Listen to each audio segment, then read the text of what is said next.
Us. Thank you. Thanks. Hello, everyone. Welcome to our meeting with Keith Dye, conversation on racial inequality and Black Lives Matter movement. So this meeting is one in a series of events that my colleague Jamie Wright and I tried to organize in order to, first of all, learn from each other, from other historians, and from our daily interpretation of important events happening around us. But we also hope that those meetings, with those meetings, we can contribute a little bit to maintaining of a sense of intellectual University of Michigan-Dearborn community by facilitating those discussions on important historical changes and events that last year provided plenty of. Normally, we were able to do it almost while passing each other on the hallways of different buildings, social sciences, castle, while meeting for lunches. And now under global pandemic, fortunately, we can use Zoom to recreate at least some aspect of the social world and interactions that most of us are missing. I know that I am. So our initial plan was to talk to historians, right? And so far, I think we've been able to follow this plan. Last semester, we talked to Horace and Gian about the explosion in Beirut, then with Steven Siegel about the strikes in Belarus, ongoing strikes in Belarus. And today I have a great pleasure of introducing our own Keith Dye, whose research interests include African-American history, African nationality, historical activism. His book titled The Diplomacy of Theodore Brown and the Nigeria-Biafra Civil War, Negotiating and Destiny, came out last year with Peter Lang International Academic Publishers. So I have some questions prepared for Keith that I worked on with Jamie with the help of Terry Laws. And before we started this meeting officially, Keith shared a lot of fascinating facts from his personal life, which we sort of encourage him to share throughout the discussion. I hope he will do it. But I will begin with, formal questions. I have a couple of them prepared, and then we will open the floor for discussion. I think the best way to do it is if you just raise your hand and unmute yourself and ask Keith a question directly. So first question, Keith, and I will start with a personal question. That's what I'm really interested in. As well as your insight into Black Lives Matter. Do you mind telling us a little bit about your experience as a young man growing up in Detroit? We know that you have a very extensive experience as an activist. So did your past as an activist, but also perhaps your years growing up in Detroit, have any impact on how you understand the Black Lives Matter movement now? Well, first of all, thank you for having me, and it's good to see all of you tuning in. And so it's my pleasure to kind of provide some insight, not only on myself, but Black Lives Matter movement, which we're here for. Regarding your question, Anya, just very quickly, in terms of my background, I actually became aware of the social surroundings. My family was in the Muslim movement in Detroit that got started in 1932. My great grandparents, my great uncles and aunts were involved in the Nation of Islam, except their oldest daughter. And the oldest daughter was my grandmother, and she refused to get involved in that.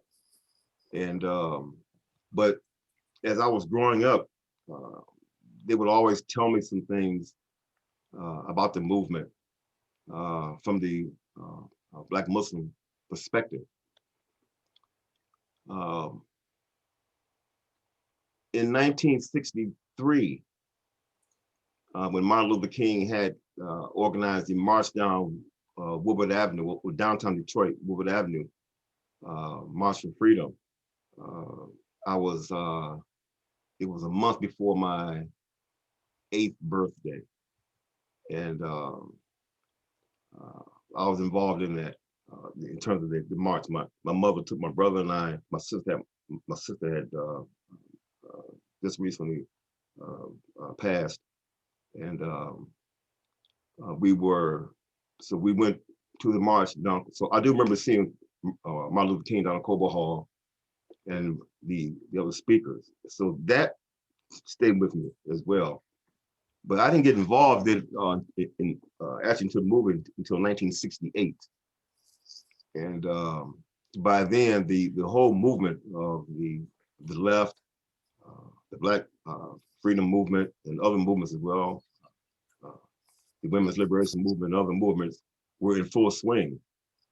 And my teachers at my junior high school would always have either once or twice a week sessions where they would gather a lot of the students and we would have rap sessions, we call them. And they would explain to us what was going on in the country and in the world. And that stuck with me. And they were always historians. I think one might have been an English teacher. And then when I got to high school, in the early 70s, my high school history teacher would again explain things to us, what was going on. And I was a bit of a gangster in high school, just a little bit. But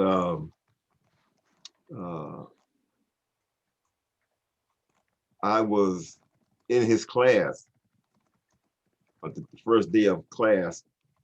I sat in the back of the room with this wide brim fedora I had, me and my boys, you know, the fellas, and we sat in the back of the room, and he passed out the syllabus. This is in the 11th grade. And I looked at the syllabus and said, I'm not doing this work. And I threw the syllabus down. And I said, I'm dropping this course. And he said, okay, I'll help you drop it. Get out of my class. And I thought about it. I said, well, I'm going to stick this out and just see what this guy is about. And at the end of the semester, I was his best student. And he gathered all of us around at the end of the semester and had a African naming ceremony. And as I mentioned prior to all of you coming online here, he gave all of us African names. And mine is Osei, O-S-E-I. And a lot of people know me as Osei. They don't know my name is Keith Dye. And but that was the kind of formal beginning. Well, actually, it was the junior high school experience, the formal beginning of my involvement in the Black movement. I do remember assisting sometimes the Black Panthers when I was in junior high school when they would pass out the papers. And across the street, they had a building that they had the free breakfast program. And we would help them pass out flyers for the free breakfast program, that kind of thing. I never was a member of the Black Panther Party, but I do remember them quite well. And since then have been involved in different organizations, reminiscent of the Black Lives Matter movement today. And so this is why I'm also glad to chat with all of you today, because I do see some things in the Black Lives Matter movement that remind me of some of the activism that we did in the 70s. And I see some things there that I don't like in Black Lives Matter that could defeat it. But the intent of it is good. The intent is good, and addressing the issues is good. But there are some things there that underlying currents that I think might be detrimental to them. I was telling a couple of you that Ahmed Rahman, who was the teacher at University of Michigan-Dearborn, who passed a few years ago, when Ahmed was in prison, I might have corresponded with him, but I didn't know it was him because we had a group that was corresponding with prisoners in Michigan prisons. This was during the 80s, late 70s. Late 70s. And I had a pen pal relationship with a couple of prisoners. And Ahmed may have been one of them. I just don't remember. His name was Ron Irwin at that time. And I don't, but I can't remember. I may have those letters too, as a matter of fact.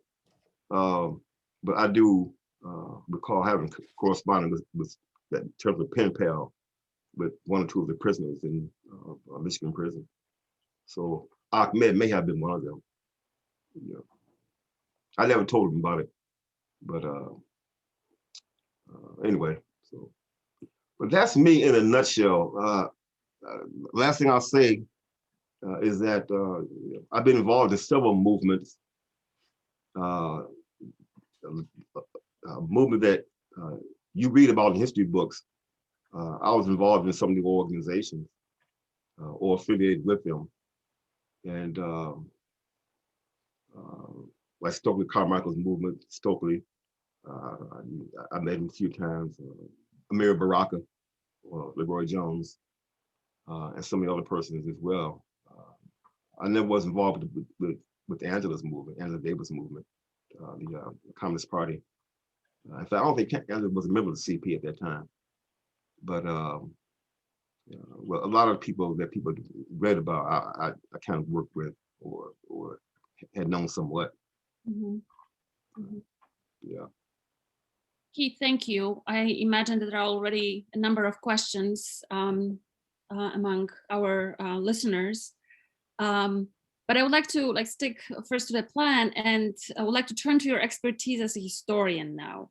So in a conversation for Reporter in August, you said that you were very curious where the movement would be in October or November, and we are already in February. What would you say now? Do you see the movement as having more of a systematic program? What would you say of its maturing or changing? Well, I read an article about Black Lives Matter movement, and it said that they peaked somewhere around June and July. And it does appear as though there is a waning of it, a decline of it. But that's with many movements that tend to arise,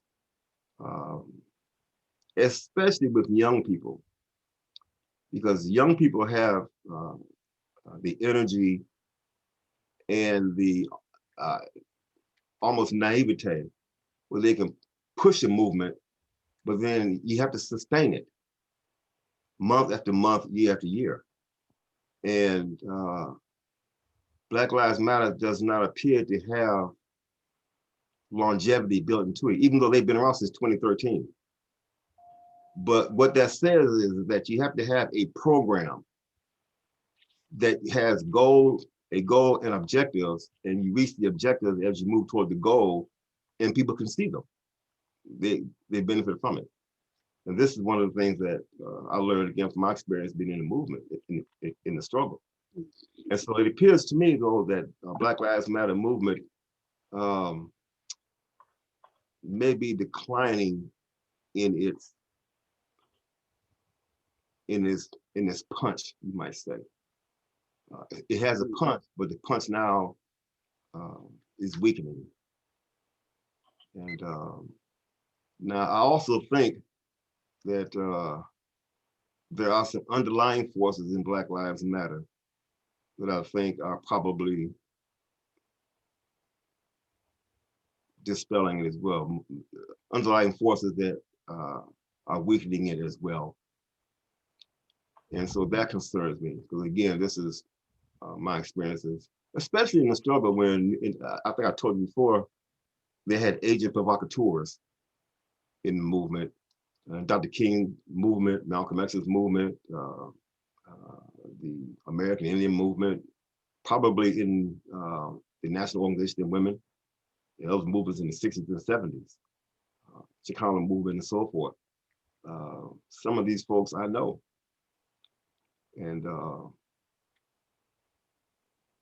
so I'm very careful when I see like a Black Lives Matter movement, or a few years ago, Occupy movement and so forth. You have to look at these movements with a very discerning eye. And so right now, today, as of February 2021,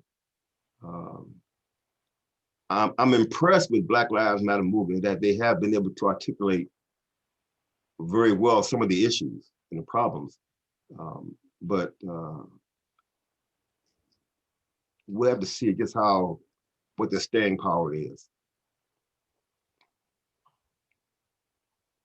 So perhaps this is a good moment for the next question, meaning the state response to Black Lives Matter and your perspective on it.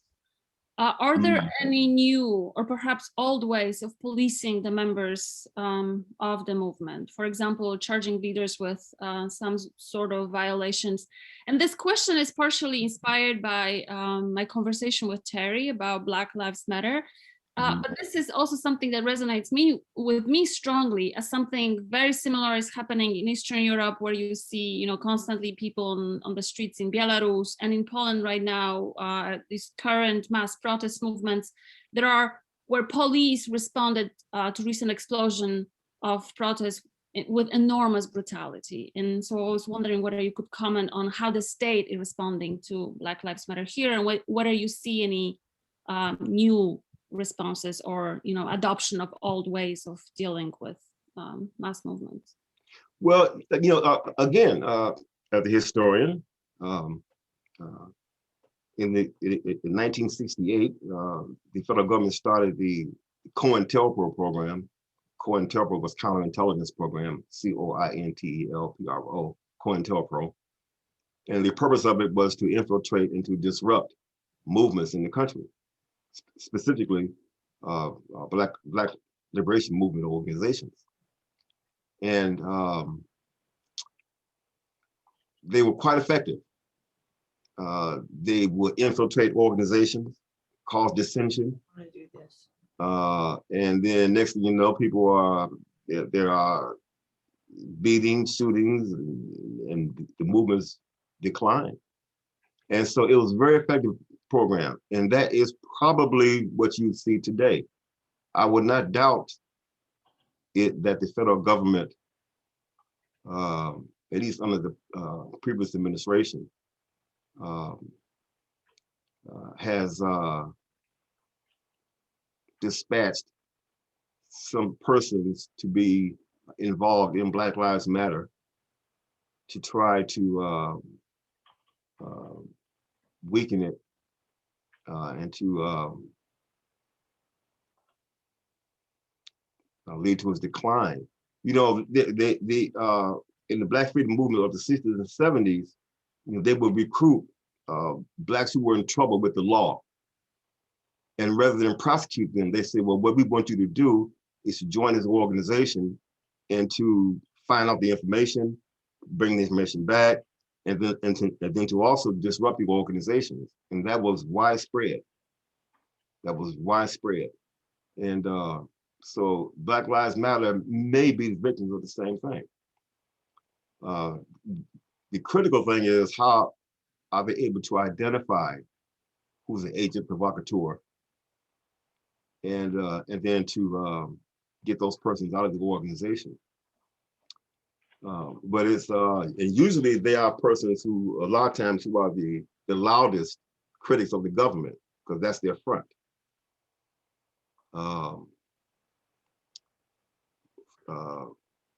For example, I'll just give you one thing that I'm concerned about. A lot of people in Black Lives Matter movement have an anti-white attitude. They think white people are the enemy. White people are not the enemy. The enemy is systemic racism, not white people. But because of the bad relations between Blacks and whites historically, they will capitalize on this to foment more dissension between Blacks and whites, and therefore to give that character to Black Lives Matter movement. But then ultimately it will dissipate, because you can't sustain that type of energy and be productive, and then it's inaccurate anyway. But you have people being pitted against each other. And again, I can think of some organizations I was in where I saw this happen. And it would not surprise me if the federal government and or other state governments or state agencies would prey upon these groups and Black Lives Matter and try to foment dissension and ultimately its decline. It would not, that is a tactic, and that's done all over the world. Governments do that. So the United States is a past master at it. So it wouldn't surprise me, not at all. Yeah, that just rings a bell with me in a very weird way, because it just brings all the comparisons between what's happening in this country and what used to happen and is still happening with social movements, social protests in Eastern Europe and especially Poland. But I wanted to ask about something different, and I think this will be probably my last question. I have more on my list, but I think there is plenty that can be asked from the audience. So let me just ask one more question, then we'll open the space for questions from the audience. So from your answers, from our conversations, from what I learned around me, I understand that there is a lot that Black Lives Matter movement has taken from the past protests, past figures of social disobedience. So there is a lot that can be said about generational transfers of practices, slogans, demands. But I wonder about what's new. Are there any new strategies? Is there something about the discursive strategies of Black Lives Matter that makes it unique? And I'm thinking here about the uniqueness of 2020 or maybe 2021 right now, maybe in the use of language or symbol that makes it different. Is it nature maybe somehow linked to the particular moment we are in? And I don't mention only COVID-19, but obviously that's part of our social reality as well. Mm-hmm, mm-hmm. I will admit that I'm surprised that Black Lives Matter was able to do what it did last year, 2020, because the climate almost did not seem to nourish it. But they've had a rise, and so I'm surprised and impressed that they have been able to do what they've done. Now, I think, in answer to your question specifically, one of the things that they've done is they've been able to have an alliance between Blacks and whites around the dire problems in the Black community. You have more whites who express solidarity or sympathy with African Americans in the Black Lives Matter movement than had been done in the 60s, 70s, although there were quite a few back then as well. But you have, wherever I go, I see Black Lives Matter posters or lawn signs or banners on people's houses, even in white neighborhoods or so-called white neighborhoods, and which indicates that there's this broad-based support. What that says is that they were able to capitalize on much of the education and the activism that previous activists had done, which had some rootedness in the community, and they've been able to capitalize on that, not in a negative way, in order to draw attention to the issues, and most importantly, to draw attention that white Americans and Hispanic Americans and others who interact with Black people need to understand these issues of problems and play a constructive role in trying to resolve them on their end. If there's one thing that I think has to be done, which is, I guess, imperative, is rather than Blacks and whites and others combine to join the same organization as Black Lives Matter movement, actually they should be separate. Whites who are politically mature or conscious should organize themselves, and then they should set up educational programs in the white community about African American history and then African American sociology, what's going on. Whites know the white community better than blacks do, and so it'll be to me. And so they know the nuances and how to approach their fellow whites in educational forums and settings, and to get their support for organizations that are trying to resolve the issues. And conversely, Black people need to do the same thing in the Black community. And so to me that's more of a mature approach. And then they're working together in that sense, and they can meet periodically to exchange notes. But that should be the same format for the white community, Hispanic, Asian American, Arab American, and other groups as well. These different sectors know their communities. I don't think Black Lives Matter is doing that, but what they have done is they've been able to galvanize many of these groups in kind of a general setting to support the Black freedom movement. I don't call it the civil rights movement because civil rights is a misnomer. But it's good that Black Lives Matter has been able to do that. So to me, it shows there's a maturing in the consciousness of people in this country that one has to appreciate. And it just matters now of how do you maximize it. And I think now that there's a maturing, whites who are conscious, politically conscious, should organize themselves and begin to have educational sessions in the white community. And African Americans should do it because there's some bad blood. You know, there are some parts of the Black community where you don't dare mention coalescing with whites. You know, I know some, they don't want to hear it. And I dare say there could be some of the same sentiment in other communities as well. So it takes some diplomacy to knit these groups together in a coalition or alliance. But to me, that has to be done. But Black Lives Matter so far appears to be doing it, but I don't think that they are doing the approach where they're encouraging the people who support them to go back to their communities and to begin to educate their respective communities about what's going on in the Black community. And as a matter of fact, that's why these problems persist. It's because there isn't really a forward thrust among everybody to deal with the problems in the Black community as well. But that's pretty much it.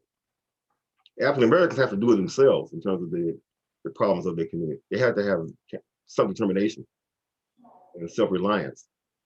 And but they do need allies that can assist. It doesn't make sense to be antagonistic to people who want to help you. Okay. So I will skip my questions for now. And I see Kyle had a question. I'm not sure whether Kyle still has a question. Yes, okay. Kyle, go ahead.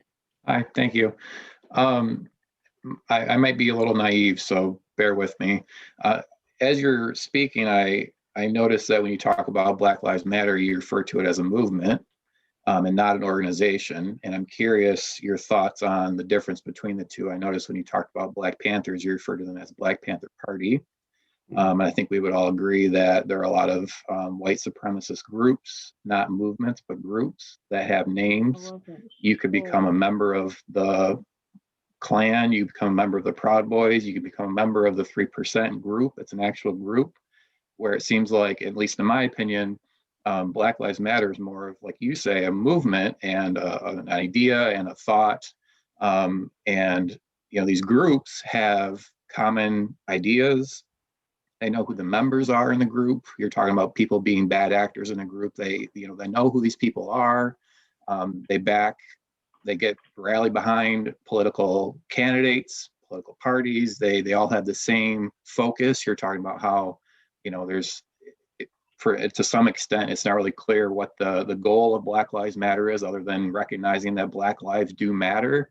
And so I wonder what your thoughts are when you talk about, you just kind of touched on it in your last statements, as far as like what this moves into. Does it become, or should it become, an organization with leadership? I could join the Ann Arbor chapter of the Black Lives Matter, just like anybody could join the local chapter of fill in the blank white supremacist hate group. Mm-hmm. Right now, Black Lives Matter appears to be a movement. It does not appear to be a programmatic organization. And that is that they are able to knit some issues together and to galvanize people's sentiments around these issues. And therefore, because the issues are popular, you can have a movement of issues. And that is what they seem to be. But they will have to evolve to an organization. An organization, generally speaking, has a program where the issues are part of the analysis of cause and effect. That is, that these are the issues, but there is a cause to them. And the Black Lives Matter movement does not appear to have a program. This is one of the things, again, as a historian and my personal experiences, that we learned in the 60s and 70s, that you have to have a program. And we figured it out. I mean, we figured out in terms of cause and effect regarding the issues of the Black community, and that we needed a program. And there were some organizations that developed a program or programs that would organize people into them so that there is longevity, because none of the problems will be solved in a day or two or a month or whatever else. It takes years, it could take generations. And so you had to have a program that speaks to that and knits people together in such a way where, because you're going to have attrition.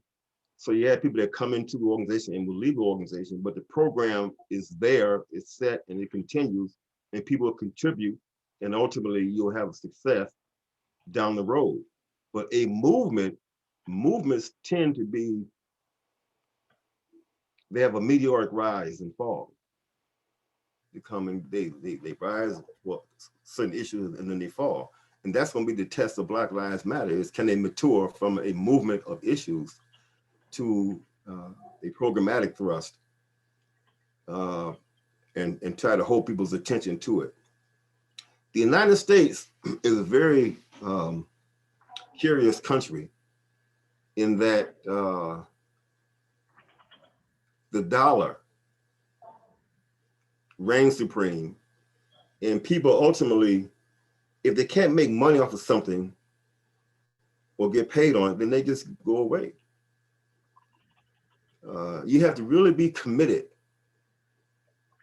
to something and to see it to its fruition in order to be effective. Look at the Black Panther Party. Or conversely, look at the Ku Klux Klan. The Klan has been around since the 19th century.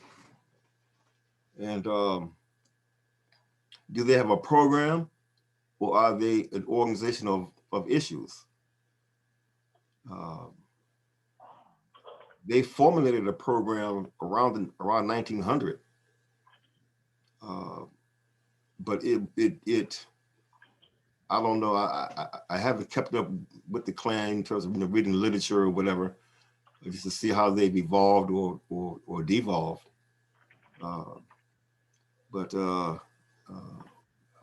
again, Black Lives Matter will have to develop a program based upon, this is what caused the problem in the Black community, and this is how to solve it. Which, by the way, people don't know. I tell my students this. If you notice, all of you notice, people will say that Black people are oppressed or exploited because they're Black, and actually that's not correct. African Americans are I'm right with you. Say again. Someone? Yeah. African Americans are exploited or oppressed because they are colonized. And when you are colonized, they were colonized away from the African continent, then they were put into the American setting. And slavery and oppression after slavery was just one means of colonization. Political repression is another means of colonization. You know, there are just different forms of it. Slavery was just one means of colonization, one aspect of colonization. But African Americans today are a colonized people, rather than a colonized territory, which is the standard definition of colonization. If you colonize, people go to someone else and establish a colony there. But African Americans were taken from their homeland and brought here and colonized internally, and don't have self-determination. So that's why these problems manifest themselves generation after generation after generation, and will continue to do so until an organization has a programmatic thrust to deal with that. So in answer to your question, Kyle, I guess I answered it going around the block, but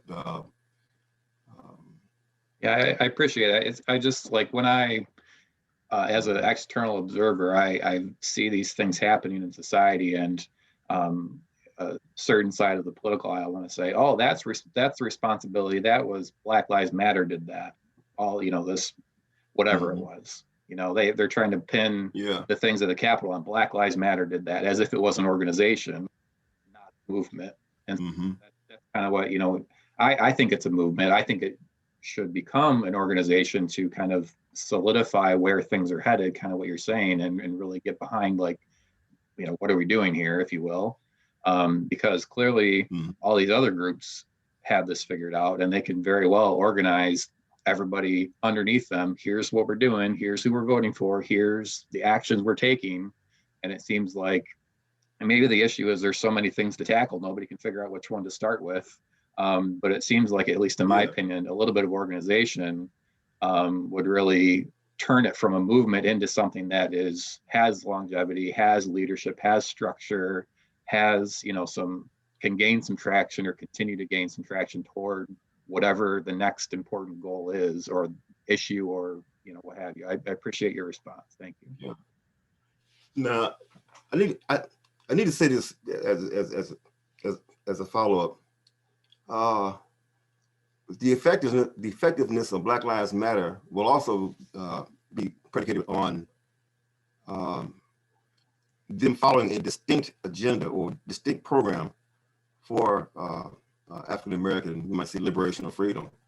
One of the things that, when I read the literature of Black Lives Matter, they have a lot of other aspects of it: environmental, immigration, gay and lesbian. There was another one, but there are several other aspects of it where they've combined them into the Black Lives Matter movement. And in my opinion, that's not good, because the more that you bring into it, the more that you dilute it, and it becomes ineffective. Because what happens is everybody wants to get their agenda heard, and everybody wants to have their agenda within a program, and you don't have enough people, no resources to accommodate all of those. And so what happens is nobody gets their agenda addressed. And so this is something that I think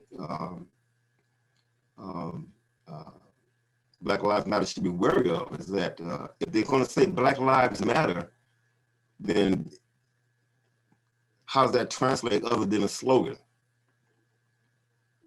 Otherwise, you might just say all lives matter, and then just bring all the groups in. You know, so I think that that there should be separation. Their literature speaks to all these different groups, these several different groups within them, and I don't think that's good. And again, I draw from my experience of being in the movement as well. You know, I can think of some specific instances where I was involved in movements or in organizations, and that were formerly movements and or coalitions, and it didn't work out. The people got to fighting and arguing, things broke up. And as I said before, you never know who's an agent provocateur anyway. So that's the folly of youth. Not to, I don't want to hit young people hard because they have to be there. Those of us who are a little bit older don't have the energy. Our joints ache. We got arthritis and everything, so we can't do everything, but young people can. And so it's important that they try to just kind of get that information. We have next question, please. Yes, we have a number of questions in a chat box right now. So first one is from Alex. Alex, if you would like to ask it yourself, please unmute yourself. If not, I will read it right now. Okay, so this is a question from Alex. Do you think that Black Lives Matter movement will be unified under a leader? It should not. Mm-hmm. The appearance of it is that it will not. Everything seems to be decentralized. So you can have democratic centralism, which is what they try to do in the Soviet Union. Well, no, in Soviet Union and in China in terms of those movements, of the past. I don't think that there will arise a singular leader of it, and there should not, because what you get is demagoguery or a possibility of it, and power, absolute power corrupts absolutely, and it would be better if they had, say, a central committee or a Congress or an executive council or an executive committee. And then you would have a rotating chairperson. That may be the preferred route for Black Lives Matter. But if a singular person arises, it just means that somebody was able to initiate power plays to propel themselves to the top. And I hate to use this example, and I don't mean to equate the two because they're not the same, but that is exactly the same thing that Adolf Hitler did with the Nazi Party back in 1920. When he joined the Nazi Party, and by 1933, he was Chancellor of Germany. And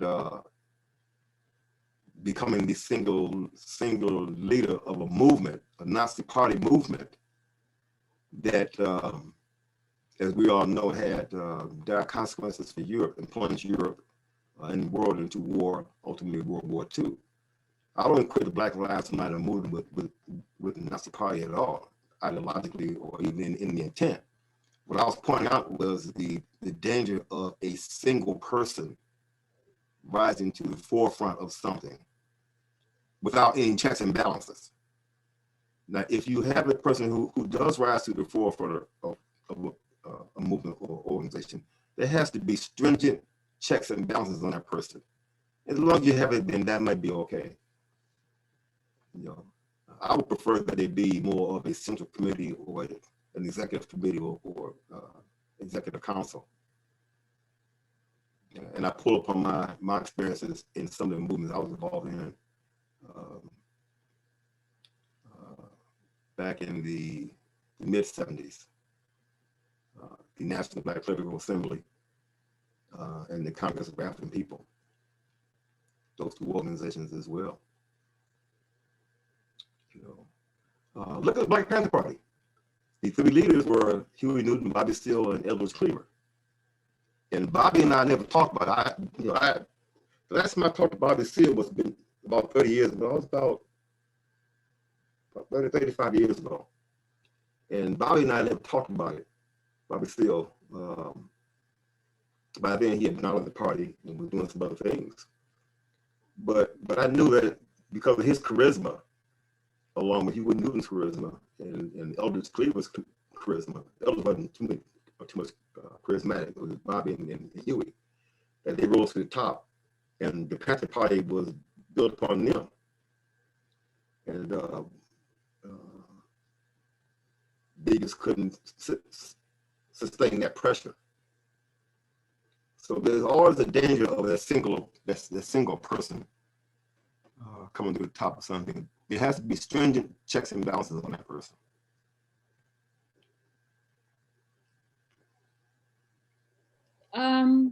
We have a number of questions. There's a set of questions from Charles and Renee, and perhaps Charles and Renee would like to ask the questions themselves by unmuting their mics. Yes. Hi, yes, Please Renee do. Biggs. Please do. Hi, Dr. Dye. Renee, yes. I'm taking a course with Dr. Dye this semester. Question I have is, I guess it's a series of questions, but they all kind of point to the same thing, which is the tension between the effectiveness of organizations against the effectiveness of movements. And I think you would probably agree with me that both have their validity, and both have their respectable impact. I do agree with you that there is a dissolution that occurs over time with any movement. To be honest, I think with any organization. Yeah. I point to things like the NAACP, who at one time was so dominant. That is to me somewhat on the borders of what's happening in our current events. I would ask you if you agree with that, and if so, does that just mean that we have to constantly work to build up new organizations and new leadership? Is it that we're not doing? Are we not effective at succession? Are we not effective at making sure that the next generation is handed off to? So that's one piece of it. Maybe I'll let you respond to that. Well, it's very difficult building organizations. The NAACP is the longest standing progressive era organization, or what you call civil rights organization in the country. They have the National Urban League. And it's an organization, it's not a movement. When the NAACP began, it was more of an organization than a movement. They were able to capitalize, though, on some of the issues, primarily anti-lynching and a few other things.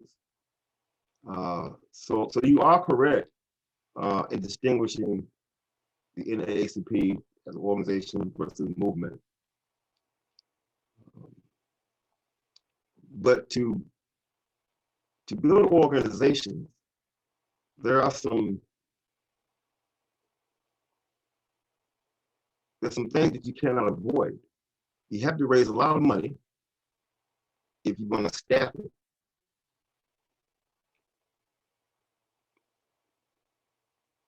You have to have committed leadership. And most importantly, the goal and objectives have to be realizable. People have to actually say, we can achieve these objectives in 1 year, in 3 years, in 5 years, toward the goal. And that's very important because, as I said, you will have attrition. People will come and go in organizations.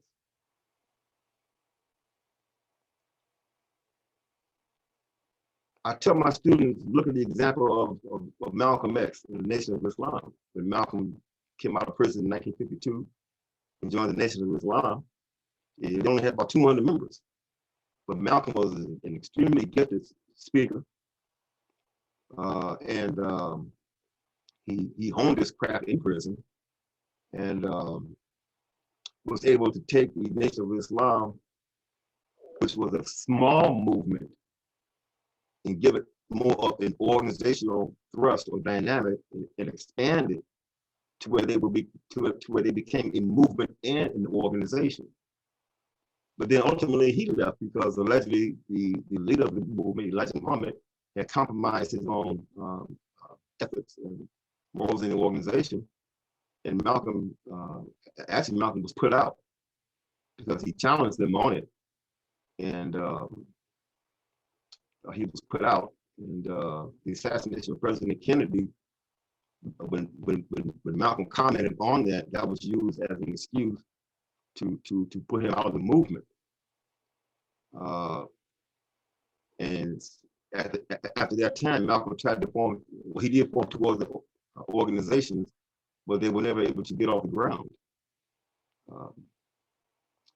So you just have that, but it was very difficult to organize people. And African Americans, one of the things that I tell people that they don't like to hear is that African Americans, the culture of African Americans is a survival culture. It's not a culture of independence and development, even though there are elements of those in it. And African Americans have pulled through some dire circumstances that probably a lot of people on the planet could not have done. But the culture that has, as a result of that has emerged in African Americans is a survival culture. So therefore, the organizations have to be quick. It has to state a problem and address it quickly and solve it quickly. But if it's going to be a 10, 20, 50, 60, 70-year projection, it's going to be very difficult to hold people in any length of time toward that, because the culture is a survival culture. It's not a culture of longevity and endurance, even though African Americans have endured in this country through their means and through their wits and other resources, and with help from whites as well. But because of that impediment in African Americans, it's very difficult to get an organization. You know, the NAACP only survived because it basically had the money of the white community in most of its history. Malcolm X was very critical of the organization. He called it a freak organization. He said that the NAACP, that the head of the organization was white, but the rank and file body was black. He said, how can a white head lead a black body? He said, it's a freak, you know, and that was how we related to it in the 60s and 70s. That wasn't fair, but the point is that there are some elements, or there are some aspects of African American life that preclude effective organization. And the survival culture is one of them. The NAACP has gone around it because they've been able to institutionalize the organization. And now I think most of the funds are by African Americans. Detroit chapter of the NAACP is the largest fundraising arm of the organization, of the chapters. And so they were able to weather the storm. But other organizations, if you notice, have come and gone, Black organizations. And because the culture is a survival culture. Even though you have some very sharp, you know, all of you, if you haven't done this, you should try to read some of the literature and the programs that were formulated by Black organizations in the 60s and 70s. These men and women were sharp. I mean, the analysis they gave, I studied some of them. They gave some good critiques and analysis and put together programs, just good stuff. You know, I get my students to read them. As a matter of fact, when this session ends, I got grades and papers anyway, some of those. So, but there are some elements or aspects of African American life that just preclude or make it difficult for there to be effective organizations, particularly long-term organizations. It's just very difficult. The United States, this is the belly of the beast, so to speak.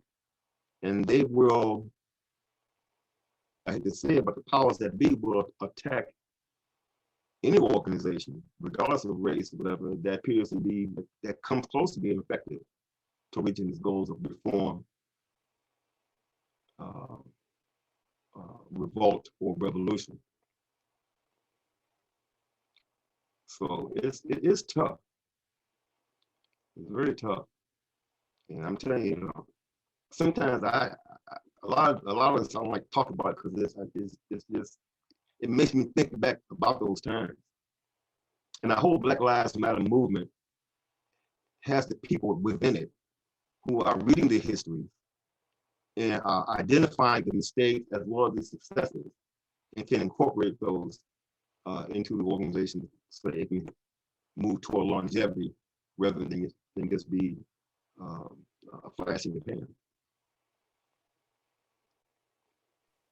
Other questions, please. Renee has a question. I would like to acknowledge that that we all, I think, hear that Keith's audio is breaking up a little bit. I just assume that Keith cannot do anything about it. We cannot do anything about it. It's just the beauty of, you know, being on Zoom. We hear you, but it occasionally some disturbances with the audio. Okay. But in the end, Well, we can still hear you, and I think that's the most important. You know, we are on Zoom. It's internet. There's absolutely nothing we can do about this. And I think Renee has a question. Yeah, just a counter question, then I'll let others share their thoughts. I guess my observation right now is that I see us moving forward, not because of BLM exclusively. I see every single area of society. I see us rising with our voices. I see us as a cohesive group in our individual, leveraging of our own area that we're specialists in, whether it's education or medicine or sciences, or right now you see a lot in the political arena. I think our voices matter now because of social media, whereas before we had to have an organization. But I don't think that we shouldn't have one. I would love for us to be on one page, but I'm especially encouraged because I do see our voices being heard, our voices being projected, and our voices making a difference, however minuscule that difference might be from time to time. So thank you so much. Yeah. Well, thank you for your question. It's good that individuals in different capacities in life are making a contribution. One thing is to make sure that it's concentrated. You know, something that's concentrated has more effective. It's like the hands, the fingers on the hand. If you make a fist, it's more impactful than if you open up the hand and the fingers are separate. And so you have to look at that in terms of people as well. So it's good that you have the fingers on the hand. Let's just unite them as a fist, and you can be more effective, so to speak, as a metaphor there. So, but it's good, but you can't get around effective organization. So we'll see what happens, man. We'll see how things go with Black Lives Matter. Absolutely. Yeah. Yeah. So we've been here for an hour, but I know that Keith is willing to stay longer and answer more questions. Some of you have to leave because there are other meetings happening. But if you have any questions, please raise your hand. And I know Keith is okay staying longer than an hour.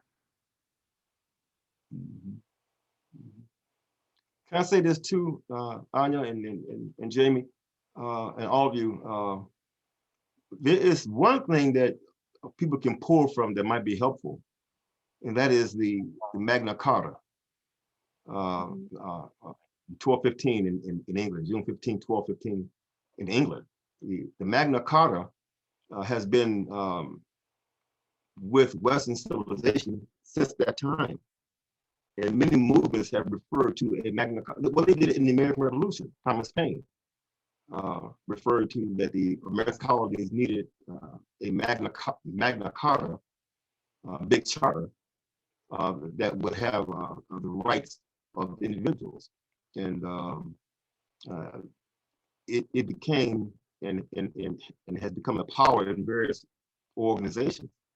That might be the approach as well, that Black Lives Matter should streamline or organize their demands into something of a Magna Carta or something similar to that. And that can get them started in terms of giving a focal point to what they want to do, getting those diverse elements to contribute their respective expertise into a Magna Carta or something like that. I personally would like to see African Americans pull from their African heritage in that regard. But I'm unaware of something equivalent to a Magna Carta in African history. You can find it in African American history, I think. But nonetheless, I think that something like that would help.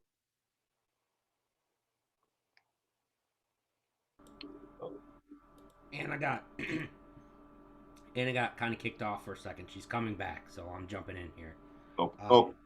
Okay. So that's interesting, Keith, about the Magna Carta and looking at, back to that as a statement of basic rights, right? So a little bit off, but when we talk about the English Revolution, and that's what the people in England that's what they were saying is, we have these ancient rights, and you're stepping all over them, saying that to the absolutist, the Stuart monarchy.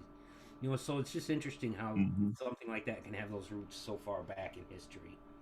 So Anya's back. Absolutely. Yeah. Absolutely. It's that's what activists have to pull from these examples in history. Activism is the study of sociologists in terms of the contemporary scene. Historians don't study the contemporary scene. We do, but we're not charged with formulating our history based on the current circumstance. This is the role of the sociologist and the social psychologist. So Black Lives Matter, nonetheless, though, should try to pull from history of a Magna Carta or some other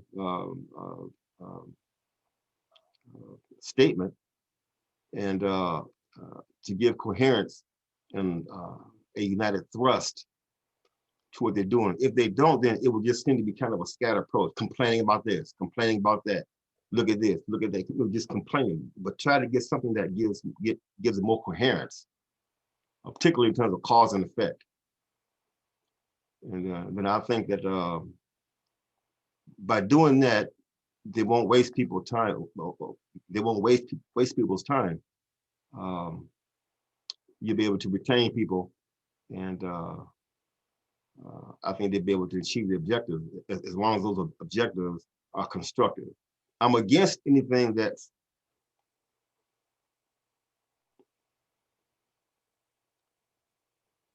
violent, that is unjustified. I think it was Goethe, the European philosopher, that said, "There's nothing more frightening than ignorance in action."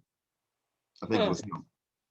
And that's what you had with January 6th, with the attack on the Capitol. So you want to prevent people from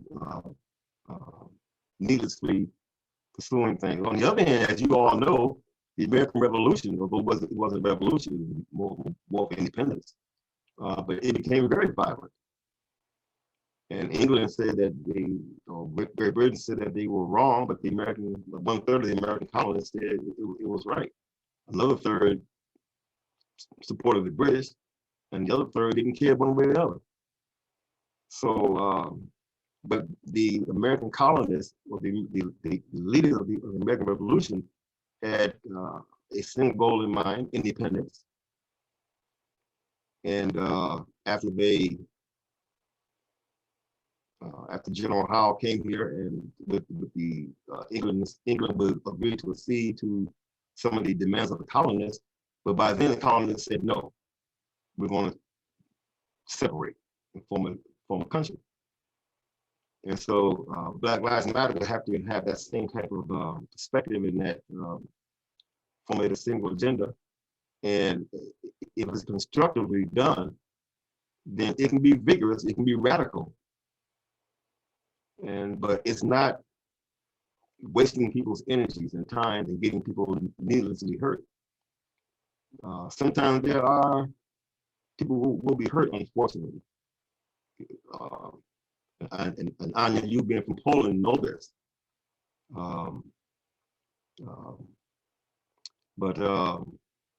The important thing is to have an agenda or a program that's constructive that people can participate in, contribute their energy and resources.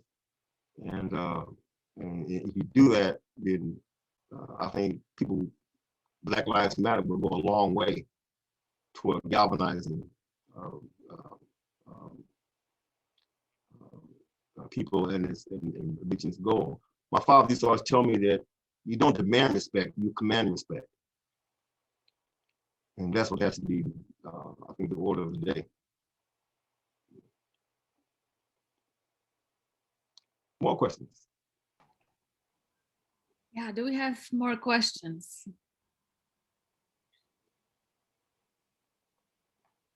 Renee, are you back with us? I'm still I see here. a picture here. I'm looking. Oh, okay. I I thought am you had here. left. Okay. Okay. Yeah, I signed out and came All back right. in. Good. Okay. Yeah. That's the beauty of Zoom. We are in, we are out. Just, just in a second. Yes. Yes.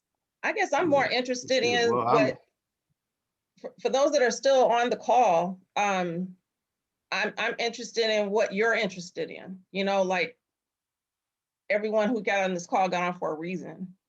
And it'd be interesting to kind of hear what your motives were. And in that, maybe there is some common ground that Dr. Dye can help us to identify. That's a great question. I would be very, very interested in that answers too. Yeah, Renee, thank you. That's a wonderful question. Anybody interested in jumping in and sharing with us? Well, I hope they do.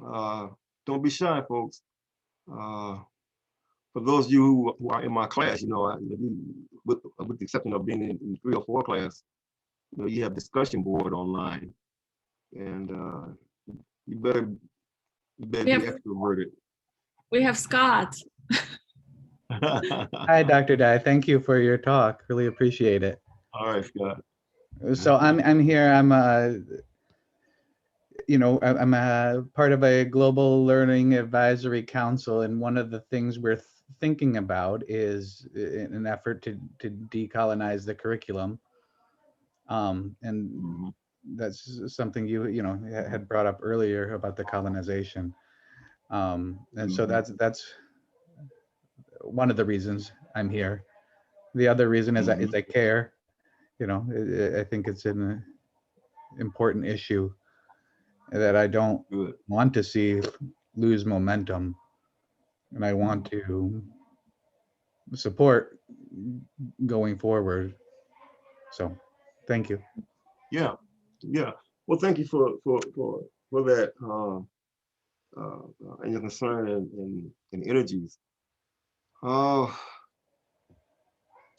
Some things I can reiterate, but well, I won't. But I think we should all just keep an eye out for how they evolve, given the times.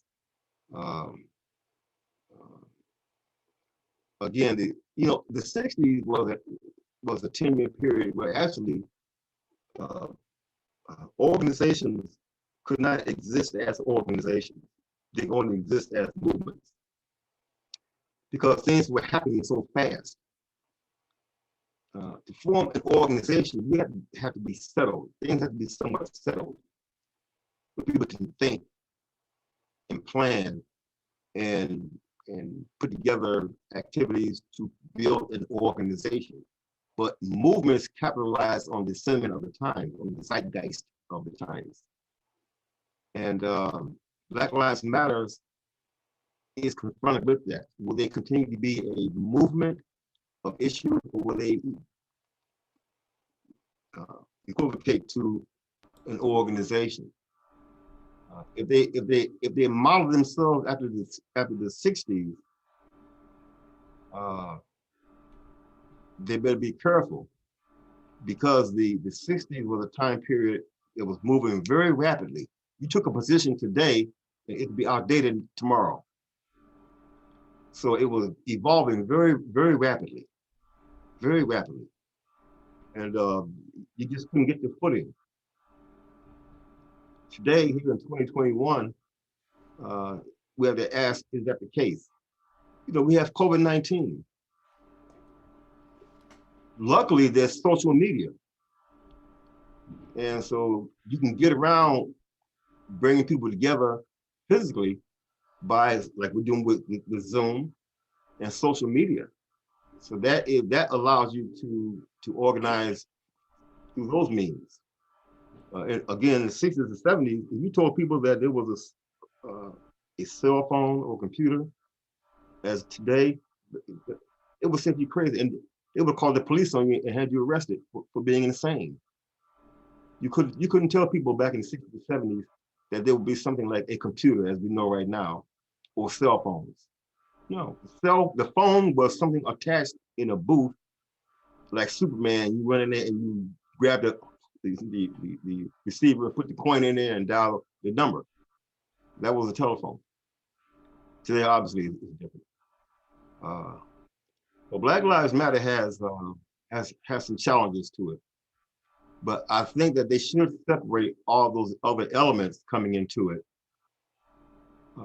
specifically social elements, and so that they don't muddy the waters, and then just have alliances with the different groups. Because you may disagree with some groups, you may disagree with this, you may disagree with that. So rather than force everybody into one organization with all these disagreements, which means that therefore you won't get anything done, you just coalesce with them, and then you'll likely be more effective that way. At least that's my experience and my thinking on it. Yes. There's a question. There's a question from Jamie. Yes. Yeah, I just not really a question, more I think of a statement. I want thanks a lot, Keith. This was really informative. I really, besides being the producer behind the scenes, I wanted to hear this because, we hear so much about Black Lives Matter, both good and bad, and there's so much. I don't want to say myth around it or anything, but there's so much fuzziness around it about who's a member, who's not a member, and this is. Is it a movement? Is it a group? Who's backing it? These kinds of things. So this was really informative and makes me want to learn a lot more about it. So, and I think I want to thank everybody for coming. And this video will be uploaded to the university's YouTube channel. Give it a day or so. And thanks a lot, Keith. Really appreciate your time and the talk. It was really informative. I thought it was really great. Thank you. Well, it's my pleasure. And I should have been able to get my University of Michigan shirt. I don't even see it. Maybe you can't see it now, but okay. Stand up. Anyway. I said just stand up and make sure you're wearing pants. You go blue. But there you go. Oh, blue. That's right. That's not to disparage anybody else's university, so we should put that disclaimer in there. That blue and yellow's the same from our University of Toledo. So that's right. Jim and I went to the same graduate school. Yep. So well, it was my pleasure speaking with all of you. And again, we still have time for some questions, I guess, but that's my take on things right now in terms of Black Lives Matter, and we'll see.